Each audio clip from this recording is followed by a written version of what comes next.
I'm going to continue using this candle gum in the candle. So what I want you to do, just look at what I'm going to do here. Look at the way I'm going to place this candle gum on the candle. I'm putting it at the edge, because if I put it on top, it's going to darken this candle and it might make your work very rough. So I'm going to put it at the edge, under of this candle, just like on top of, not really on top, don't place it on top of the candle, but just put it a little lower. Put it here, place it here, allow it to melt. Allow it to melt very well, so that when you're placing it on your carry board, it can be soft, look a little liquid. Then you put it on top of the carry board, melt it there, put it. Then you are going to press it down, make sure it's firm. Press it down. As you can see, I'm putting it at the edge. Did you see my work? Did you see how it is? You can see how I've been placing it. It's at the edge, on top. I'm placing it on top. So the same thing you are going to do. You're going to place it. So I just found out that the excess I left here is too much. So I'm just going to remove about 2 inches or 1.5 inch. But make sure it's going to overlap. Make sure it's going to overlap this one. So I just thought to show you this. The inches I cut, remember I cut 26 inches and it's too long. The overlapping here is too long. So what I'm going to do, I'm going to remove about 2 inches from this now. Then I'll come back and show you how I finish up.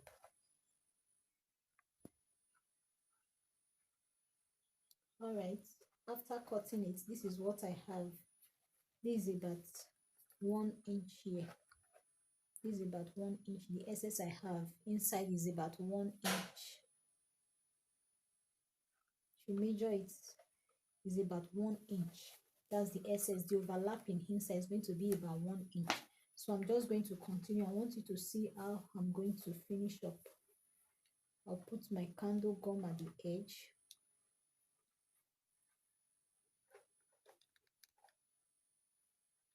Then I'm going to hold firmly. I'm going to hold it to make sure it's overlapping. You allow it to stick to it. You allow the gum to join the two together. You can see what I'm doing here. So I'm still going to put to overlap the inside. This overlap here, I'm going to put some gum and I'm still going to press it together. I'm going to press it together.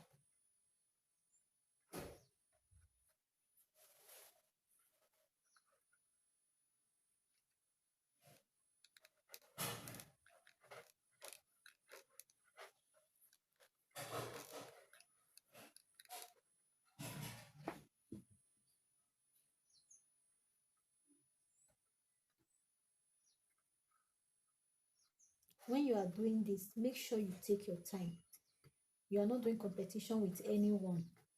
Make sure you take your time in order for you to achieve a neat and nice work. Can you see how my crown looks like? Look at it. This is how my crown looks like. Can you see it? So we are going to go over now to placing our material, placing our fabric on it. So let's do that now. All right. Remember I introduced this gum to you in the class before. Remember I introduced this gum to you. So is this gum we are going to be using to gum this fabric on this crown. The reason being that if we use that candle gum has a way of staining and it will look puffy on it. You will be seeing the gum when it gets dried. You'll be seeing it on the fabric and it won't be smooth. It will not really be smooth. But when you use this one, it's going to just lay flat on the fabric. So what we are going to be doing here, we are going to apply our UA shoe gum. You're going to be applying it on it generously. Mine is not really coming out. I just apply it on it. Apply it. And it doesn't get dry easily like the candle gum. Candle gum, before a minute, it has already gotten dried. But this one doesn't get dry easily. So it takes time for it to get dried on your fabric or whatever you are using it on.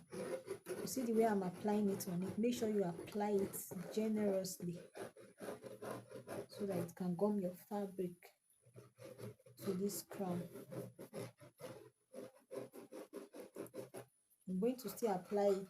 I'm going to apply it up to, like, let's say 3/4. I'm not going to apply it to the ending. I'm going to apply it round. When I'm done, I'll show you what next to do. I've already applied my gum to it. I applied it in the cap.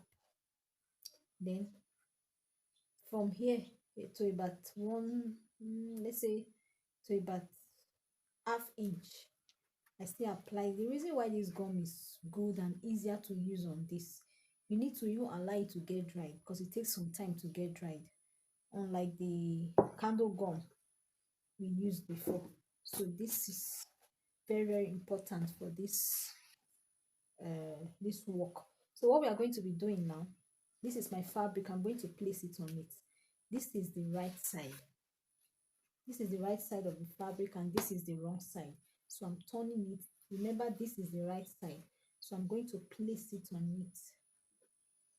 I'm going to place it on it. Then I'm going to use my hand to smoothen it out. I'm going to use my hand to smoothen it out. Smoothing it out.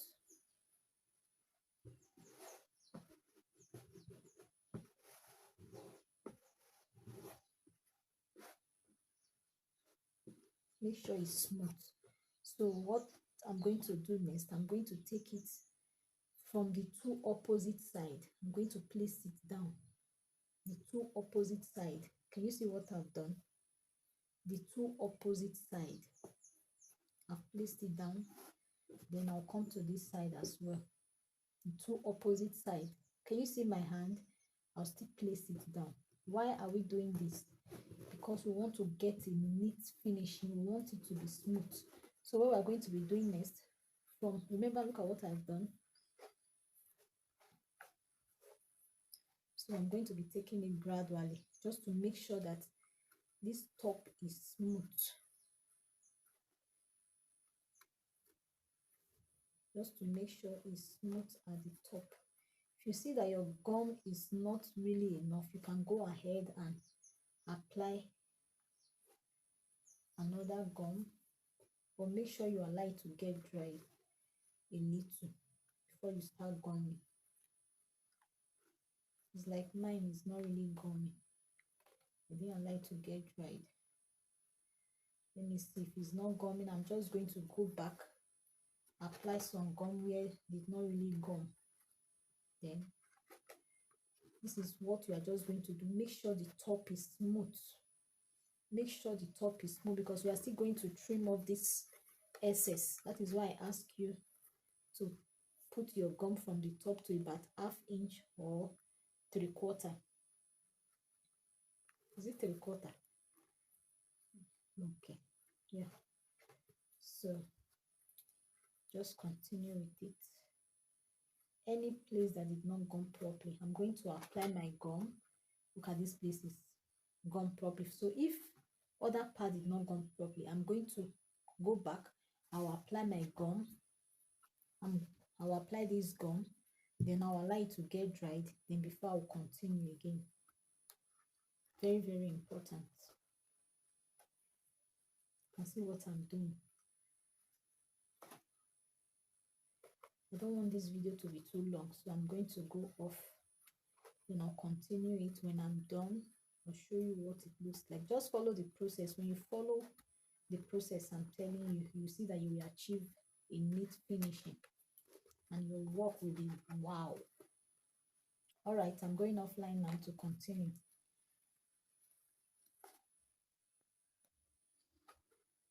All right, after gumming mine, this is what I have. Can you see?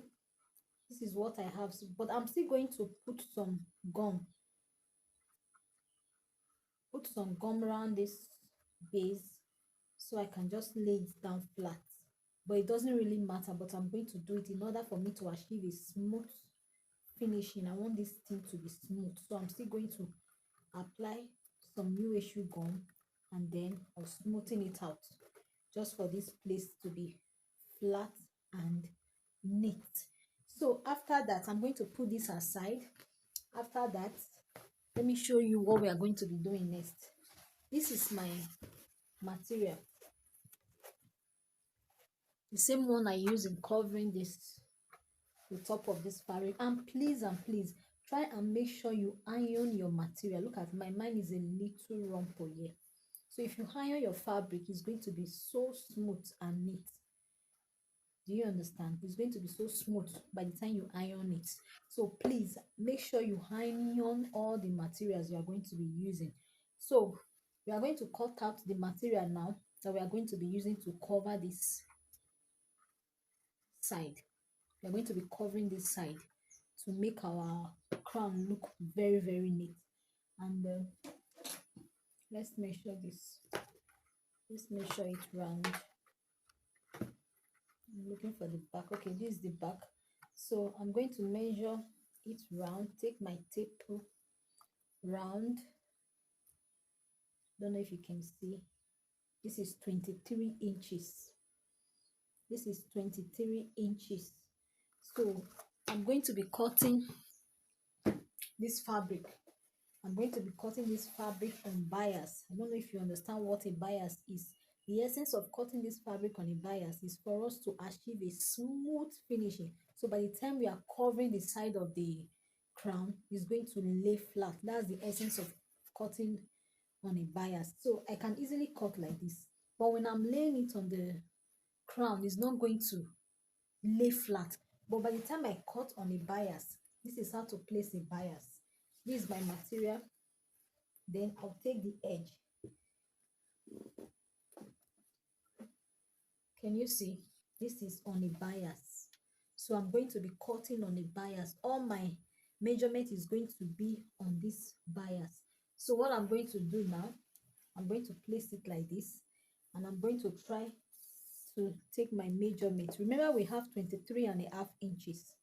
So what I'm going to be cutting out from here, let me explain something to you. Remember, we have 2 inches here. So I'm going to cut 2 inches plus extra. I'm cutting 2 inches plus extra. That extra is going to be the one we are going to fold inside of this crown just to make the edge neat. We are going to be folding it inside, let's say about 1 inch extra. So this is 2 plus 1 inch extra. That's going to be 3. And we are going to be folding it. We are going to be folding it, placing it on it, folded like this. It's going to be folded. So in other words, we are going to be cutting 6 inches, 2 inches for the side, plus 1 that will go in, and then unfold. Yeah, it's going to be unfold. So if since it's going to be like this, so we are going to be cutting 3 inches on fold. We are going to be cutting 3 inches on fold, and our length is 23. We are still going to have extra. Okay, I'm going to be cutting extra. Let me just make it 25. If it's excess, you can cut it off. So I'm going to be measuring 3 inches. Let me see. This 3 inches. 3 inches will start from here. I don't know if you can see what I'm trying to do. 3 inches will start from here.